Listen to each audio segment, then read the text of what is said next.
Hi everyone, it's Margaret here with 60 and Me. Thanks a lot for being here today. I'm so happy to have you here with me on this journey.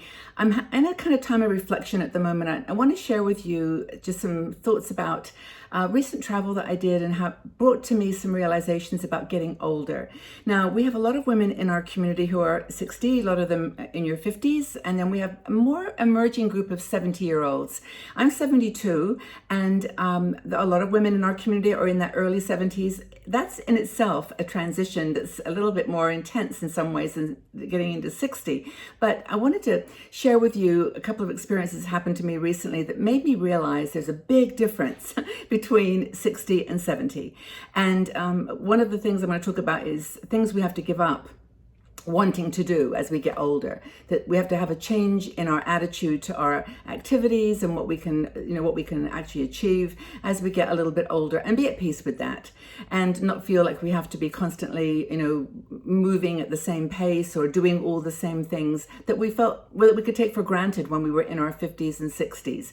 70, 80, I think there's going to be even a little bit more transition. But Mary Lou Harris, one of our bloggers, wrote this article on how to approach these changes in activity and lifestyle after 60. And I would also say after 70, because I think it even gets more focused then. So she's 73, and Mary Lou says that, for her, she's had a lot of realizations that between 70 and 73, wow, what has happened? I mean, not only, I think, do you have more of a dramatic shift in your physical appearance, the wrinkles, the little wrinkles around the eyes. I mean, I have to laugh when bloggers talk about, having wrinkles under their eyes when they're, I'm 43 now. And I think, wow, that is not a wrinkle. That's just a laugh line. But no, seriously, things do happen in your 70s that are very, very awakening.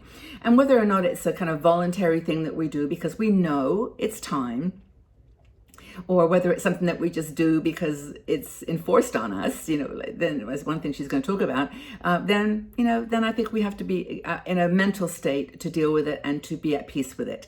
So what kind of activities are you doing today that you feel are just pushing it for you, that you may just have to give up in the future? Now, the reason that I thought about this, and it's actually very funny, there's a wonderful blogger, a rock star mom. Many of you probably know her and follow her. I do. I love her. I think she's brilliant. And she did a video a little while ago, something similar theme, because it happened to me in the same way as her, with her suitcase on an airplane.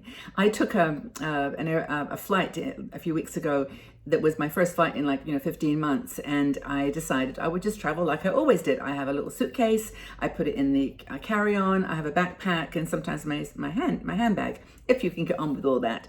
But when I got there, I realized how I managed to get the suitcase into the overhead basket, but it wasn't easy. It was a conscious struggle with myself to just keep going and not ask for help. And you know how we all are about asking for help. Nobody wants to do that. But Rockstar Mom talked about this too. And she swore that the next time she traveled, she was always going to just check her bag and just whiz through the airport. And I think I got kind of to that point myself this time. It was like, why am I doing this? I can just check my bag and not stress about it. But there's something in that determination that I will do it myself. But that's an activity that I am going to have to give up at some point. And yeah, I mean, it's all part of just kind of letting go of a part of yourself that is evolving, and it's a positive thing, but it is a worry sometimes. Well, the one thing that Mary Lou talks about is giving up your driver's license or curtailing your driving. Now, I know that in the States, you can't get by without a vehicle. I mean, it's kind of an impossibility to be able to get around without it. But, maybe it's time to start driving less. Are you getting more stressed about driving? Are you forgetting where things are? It's not like you're losing your mind or that you should worry about this. It's just if it's causing you any kind of worry or stress, why not just, if you can, give it up and do public transport? Just try it. Use a taxi. I mean, my situation in Switzerland is that I don't have a car. I haven't had a car for 8 years, and I go everywhere by foot or public transport. Now, I know if you live in the suburbs, especially in the States and Australia, people with those big distances, you have to have a car. But maybe you can share driving with a friend, or you can just start to realize that is one activity that is going to have to change. And It may not be one that you want to change because I know how passionate we are about our cars. I was when I had mine. I mean, it was like, that's not going to go anywhere. That's my car. But maybe calling a taxi or using Uber or some other service is a sound economic decision as well. Think about it. Maybe that's an activity. I'm not saying it is, but it might be one thing to consider. Travel plans. Well, this is the one thing that Mary Lou talks about, and I just shared my experience with it. I love to travel. I love to travel so much, and it's been one of the most difficult things for me during this pandemic is to not be able to just go by train or plane or whatever to another country. And going to the UK recently made me realize how much I love it. I just love it. I love ending up in a new place, although I didn't go any new places. I miss that travel. But what happened it was a few months ago, I hurt my ankle and I had to wear my little ankle brace. And I thought, this is really, I've got an ankle brace because I do have a little weak ankle, but I thought there's going to be a time when I'm not going to be able to walk too well, when I'm going to be just not so steady on my feet. When I'm 80 or 85, maybe I'll be really, really fit, but there's a good chance that I will be struggling with my knees or with walking. And maybe some of you have had that situation now. Probably many of you can nod your heads and say, yeah, this is what we're dealing with. But if you do walking and you love to hike and you like to climb, maybe that's an activity and a lifestyle that you are going to have to temper, that you're going to have to change. I know it's so hard to even say those words, to think that we have to change. But, maybe choosing your destination has to be not, 4,000 foot mountain, but more of a hill climb. Or, if you want to be out on your bike, that you don't go a 50-mile-a-day bike competition and just do your biking a more subdued level. Or keep pushing. If you're in the mood to keep pushing, then do it. But I think this is Mary Lou's question is are there some things that you might want to curtail or reduce or soften? Running, if you run frequently, maybe is that getting to be a little bit too much? Climbing, as I mentioned, I don't suppose too many are rappelling down mountains and doing crazy things with climbing, but that's a possibility. Playing with your grandchildren. Actually, it's funny, I have a swivel chair, and when Max, my grandson, comes over, I actually just sit in the chair sometimes and swivel around with him because he's just like running around like crazy. And we just play together. We make the chair part of the play. And so if there's things you're doing like that, you might just have to start thinking alternatives. And your lifestyle of being a traveler just may have to change. So try maybe... that stereotype of the older women sitting on the porch knitting. Well, maybe there is going to be some fun to be had in reading those books that you haven't read for so many years, or doing a knitting project, or doing some art or crafts, or just turning the conversation, changing your narrative. Your narrative up until now may have been, I love to run, I love to race, I love to do this, I love to drive my car. This is my personality, this is who I am. But then maybe there's a conversation now that you have to have with yourself that's just softening the edges a little bit. What do you think?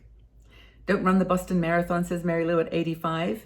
Maybe you cheer from the sidelines. Don't give up the things that you love, just find ways to do them in the pace and the style and the energy level that you can afford.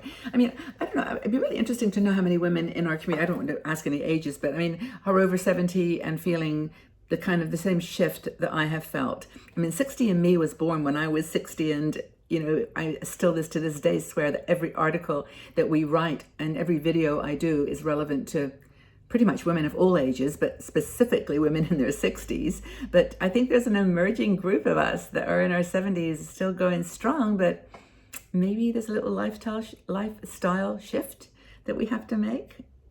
I don't know. Well, what do you think? What are the things you're doing right now that you get a feeling you're going to have to change a bit?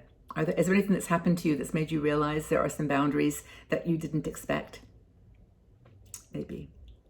Well, I hope wherever you are that you're doing well, staying safe and happy and calm, and thank you for being here. If you like this group, please subscribe to this channel so you can get my videos. I do 4 every week, and if you ring that notification bell next to the subscribe button, you'll be told when the next video is published. And also, if you're interested in our Patreon group, the reason I mention this almost in every video now is that so many women are finding it useful and fun. It's a supporters group. We charge $3 $3 a month. You can just join. You can stop anytime you like. There's no commitment. But it's basically a gateway to a group that's a smaller group, private. We do private videos, live shows 2 times a week. And we get to meet each other. It's so much fun. I cannot tell you the friendships that are being formed there. And also, I, for example, just traveled and did some videos, I think 5 of them, that were only published on that Patreon channel. So it's patreon.com/60andme. We'd love to have you there. I think it's a great way to make friends as we all reemerge from this pandemic. But hope that you're staying well and safe, and join if you can, if you like. And everything else on our site, every piece of content is free of charge, so you can still enjoy that, no problem. We're happy to do it for you. Okay, everybody, take really good care. Have a super day, and we'll talk again soon. Bye for now.